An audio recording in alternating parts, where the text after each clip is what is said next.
오늘 수업 시작하겠습니다. 10번째 주 화요일 수업입니다. 여러분 벌써 10번째 주입니다. 이번 학기 이제 4주 정도밖에 남지 않았습니다. 열심히 임하시고 좋은 성과를 다들 거두시기 바랍니다.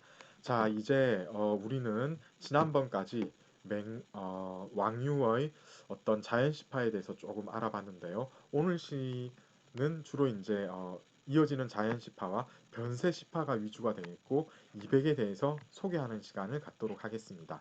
자, 우선 퀴즈풀이부터 하셔야 되겠는데요. 퀴즈풀이 하시기 전에 오늘 시인들에 대해서 잠깐 말씀을 좀 드리자면은 맹호연은 왕유하고 병칭되는 인물입니다. 사실 맹호연이 왕유보다 선배입니다. 그런데 왕유의 이름이 워낙 걸출하다 보니까 맹호연이 뒤로 밀렸거든요. 사실 조금 맹호연은 그런 면에서도 조금 불우한 면이 없지 않은데요. 맹호연 같은 경우에는 어떤 시인으로서의 재질 같은 경우에는 탁월했음에도 불구하고 이 사람이 관직이 제대로 제수가 되지 못하고 그랬기 때문에 은거의 생활이 길었고 따라서 작품도 많은 작품이 전해지지를 않는 그러한 불우한 사람이었다 이렇게 보시면 되겠고요. 이후에 이제 우리는 변세시파에 해당하는 왕창녕 이기를 위주로 하고요. 이 두 사람은 생평을 보겠지만 최호, 왕지환, 왕한 이런 인물들은 우리 교과서에서도 특별히 생평을 하지 않았고 해서 저도 이제 간략하게 소개를 하겠고 사실 이 최호 왕지환 왕환은 이 사람의 생애 자체가 그렇게 널리 회자되는 인물들은 아닙니다. 이 사람들은 작품 딱 한 편 잘 써가지고 유명한 사람들입니다. 최호의 무슨 작품입니까? 최호의 유명한 작품 하나 있죠. 그리고 왕지환 왕한의 무슨 작품입니까? 예, 각각 화강루와 그리고 이제 양주장에 해당되겠는데요. 그런 작품이 워낙 유명해가지고 이 이름이 후세까지 전해져서 여러분들한테까지 지금 이렇게 이 사람들의 이름을 들을 수 있는 기회가 왔다 이렇게 보시면 되겠어요. 반면에 왕창영은 워낙 당대에 많이 알려진 사람입니다. 이기는 약간 좀 그에 비해서는 큰 이름은 아니겠고 나중에 여러분 변세시파 당의 변세시파 하면은 이기는 오히려 이제 크게 얘기가 없겠어요. 당의 변세시파 하면 세 사람입니다. 왕창영 그 다음에 고적 잠삼 예, 중당 이후에 나오는 고적 잠삼 이런 인물을 오히려 보셔야 되겠어요. 자, 그리고 이제 200까지 얘기를 하고 오늘 강의를 마치도록 하겠습니다. 우선 퀴즈 지난번 네 번째 퀴즈를 풀어보면요. 여러분들 다 잘 하셨고요. 개원의 치, 정관의 치는 당태종, 개원의 치는 당현종, 당연하죠. 그리고 성당 중당의 경계를 이룬 사건, 안사의 난입니다. 알록산의 난 이렇게 하셔도 되겠습니다. 초당 시인 중에 가무시를 썼고 거남풍고를 주장한 인물은 진자항입니다. 이거 장구령 많이 쓰셨던데요. 아마 제 생각에는 이전 강의를 참고를 하셔야 되는데 제가 이렇게 이것 때문에 이렇게까지 제가 이렇게 힌트를 드렸는데 거남풍골은 장구령하고 연결 안 됩니다, 여러분. 한번 확실하게 알아두셔야 되겠어요. 그 부분은. 자, 그리고 근체시 형식에 해당하는 경률의 완성은 당연히 심정기하고 송지문이죠. 이것도 다른 사람들 이름을 썼던 분이 몇 분 있었는데 아마 이전 강의하고 관련된다는 거를 제가 이제 말씀을 드렸던 거를 조금 소홀히 이제 생각을 하셨던 분들이지 않았나 싶습니다. 여러분들 디테일 이런 것들을 전부 생각을 해 주셔야 되겠습니다. 자, 이제 맹호연에 대해서 소개를 이제 시켜드려야 되겠는데요. 여러분 공교롭게도 오늘 고정강독 수업을 혹시 이제 들으신 분이라면은 우연찮게도 맹호연하고 200을 제가 소개를 했는데 고정강독뿐만 아니라 오후의 이 수업에도 똑같이 이렇게 소개를 시켜드려야 됩니다. 자료조차 이제 완전히 어차피 같은 사람이니까 같은 자료를 가지고 제가 얘기를 할 수밖에 없는데요. 중복되는 부분이 있겠습니다. 우선 이 사람 생물연대를 보면은 죽은 해가 740년이라서 도드라집니다. 755년의 안사의 난을 피하고 이 740년이면 이제 당 현종의 개원에서 첨부로 넘어가는 그 시기. 그러니까 어, 유소년 청소년기 때는 측천무 그리고 축전무에서 당현종으로 넘어가는 혼란기가 있었겠지만은 그 이후로는 당의 전성기에 해당하는 그런 시기를 살다 간 인물이다라고 보시면 되겠고요. 이 사람의 고향은 이쪽입니다. 호북성입니다.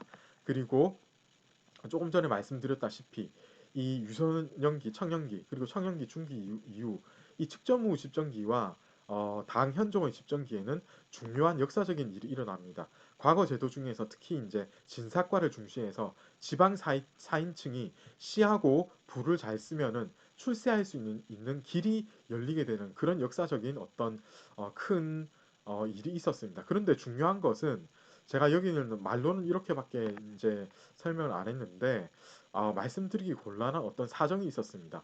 어, 시험 감독관이 있었지 않습니까? 그런 감독관하고 사적으로 연결되는 관계가 있는 사람만이 그러니까 요즘 말로 하면 스폰서가 있어야 되겠죠. 스폰서가 있어야지 지방 사람들이 출세할 수 있었습니다. 그런데 맹호연은 어떻습니까? 일반적으로 이 사람은 의기를 중시하고 절개를 중시하는 그러니까 스폰서 되는 이런 인물이 아니었기 때문에 계속 과거에 실패합니다. 30세 무렵이 되도록 과거에 제대로 합격할 수가 없었죠. 30세가 되니까 이제 심각한 고뇌에 빠져가지고 낙양으로 갑니다. 낙양은 당시 장안에 이어서 두 번째로 큰 도시였고 여러 문인들이 여기서 활발하게 활동을 하는데 맹호연도 같이 이런 문인들과 교제하면서 줄되어서 출사를 위한 노력을 예, 자기 어떤 그 심사하고는 조금 맞지 않지만 출사를 위해서 어쩔 수 없이 이런 노력을 하게 됩니다. 이럴 수밖에 없었던 얘기를 우리는 오전에 고정 강독을 들었던 분은 다 아실 겁니다. 집이 가난했고 따라서 출사를 하지 않으면은 부모님에 대해서 효도를 제대로 할 수 없다라는 생각을 하게 되니까 뭐 겉으로는 그런 어떤 핑계를 댔다 싶기도 한데요. 사실은 맹호연은 어떤 그런 육아적인 당연히 육아적인 그런 마인드가 있었다면 그런 쪽으로도 생각을 해야 되겠고 이 사람은 뜻이 높다 보니까 자기의 높은 뜻을 한번 중앙 관계에서 실현해 보고자 하는 그런 욕망이 강했던 인물이다 이렇게 보시면 되겠습니다. 그런데 이것은 비단 맹호연에만 해당되는 것이 아닙니다. 200 이하 두보까지 그 당시를 살았던 인물이라면은 대부분은 그런 마음을 갖고 있었다 이렇게 보시면 되겠습니다. 그런데 이 사람은 특히 이제 장구령하고 연결이 됩니다. 그런데 이제 장구령은 이 명호연을 등용을 하려고 하지만은 당시 어, 당현종 시대에는 여러 이제 권세가 있었는데 예를 들어 이인보 유명한 사람이 이제 양국충 이런 사람들 아닙니까? 간신배들입니다. 이런 사람들하고는 이제 맹호연이 뭔가 좀 맞는 게 없었기 때문에 아무래도 이제 장구령이 아무리 밀어주려고 해도 제대로 출사를 하지 못하게 되고요. 어, 그렇지만 이제 장구령, 이백, 왕유 등과 같은 선배 시인, 후배 시인들과 두루두루 교류하는 그런 기회는 있었고 또한 아울러서 출사를 하지 않았기 때문에 오히려 이제 지방을 이렇게 유람하면서 산수를 한번 둘러보는 그런 기회는 비교적 풍부했다 이렇게 보시면 되겠습니다. 한때 장구령의 지방 어떤 정권에 초대돼 가지고 잠시 이제 낮은 벼슬아치를 하게 되는 그런 기회도 있었는데요. 그게 이제 이 사람의 워낙 고매한 그런 뜻과는 맞지 않았기 때문에 금방 벼슬을 버리고 은거해서 평생 죽기까지 이제 시작 활동을 하면서 지내게 됩니다. 이 사람은 문학사에서 조금 전에 말씀드렸다시피 왕유와 병칭해가지고 자연시파로 널리 이름을 떨치게 되는데 후배 시인인 위흥물 유종원에까지 이런 자연시파를 얘기를 할 때 그 사이 이제 왕유와 함께 이제 맹원이 있었다 이렇게 보시면 되겠고요. 자 그리고 우리 교과서에서도 얘기했듯이 왕류 같은 경우에는 자연의 묘사가 굉장히 정적입니다. 여러분 이전 시에도 보시면 아시겠지만은 보면은 어떤 그 고요한 어떤 정적 이런 것과 어, 시적 화자와의 어떤 교감 이런 게 이제 많이 중점적으로 표현이 되고 있는데요. 반면에 맹호연의 자연은 활발하고 동적입니다. 이것을 우리 교재에서는 이 사람이 이제 평생 자기의 어떤 그 높은 그런 기계가 제대로 실현될 수 없는 그런 아픔이 있다 보니까 그런 자기 내부의 어떤 울분 같은 것이 자연하고도 이제 적극적으로 교감하게 되어서 이런 일이 일어나게 되었다라고 평가를 하고 있는데 어, 예, 맞는 평가라고 저도 이제 생각을 하고 있습니다.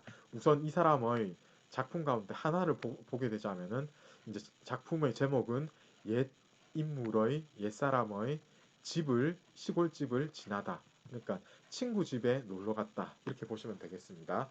한번 여러분 보시면 이거 가짜, 사짜, 맞자, 화자 한번 아분을 살펴보세요. 이거는 율씨가 맞습니다. 그죠? 그래서 이 두 개, 그리고 요 두 개가 대꾸가 됩니다. 보시면은 녹색 나무가 어떻고 푸른색 산이 어떻고 그리고 뭐 창문을 열었더니 또 어떤 일인데 술을 잡았더니 또 어떤 일이 펼쳐진다 하고 요렇게 대꾸가 되어 가지고 잘 율시의 어떤 격을 갖추었다 보시면 되겠고요. 여러분 맹호연 같은 경우에는 오전에 고정강독을 수업을 들으신 분이라면은 이 맹호연의 작품이 어, 뜻밖에도 첫 번째 작품은 너무 어렵지 않았습니까?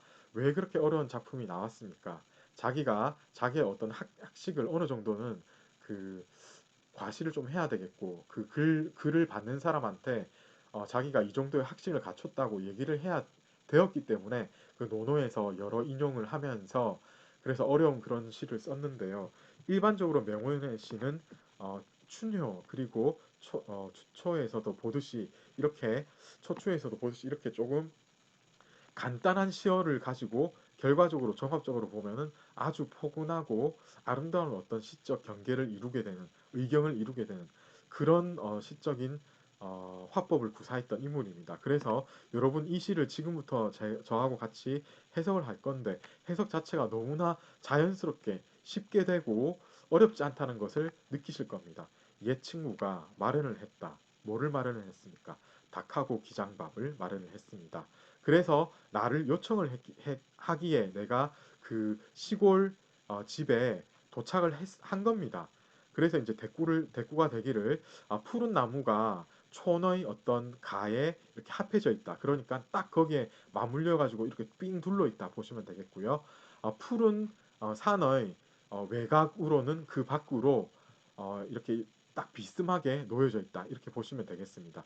그러니까 지금 보면은 푸른 나무가 성곽이라고 보시면 되겠는데 마을의 어떤 성곽의 마을 밖의 경계에 이렇게 비스듬하게 푸른 나무가 이렇게 둘러져 있다. 이렇게 보시면 되겠어요.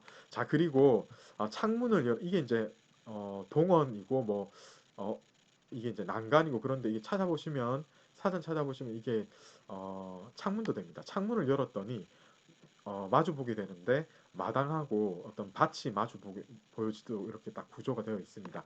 그리고 술잔을 집었더니 그러고 나서 얘기가 저절로 나오는 게 뽕나무 이야기 그리고 마 이야기 이런 것들 키우는 농사 일 이야기를 자연스럽게 하게 된다. 아주 정치가 따스하지 않습니까?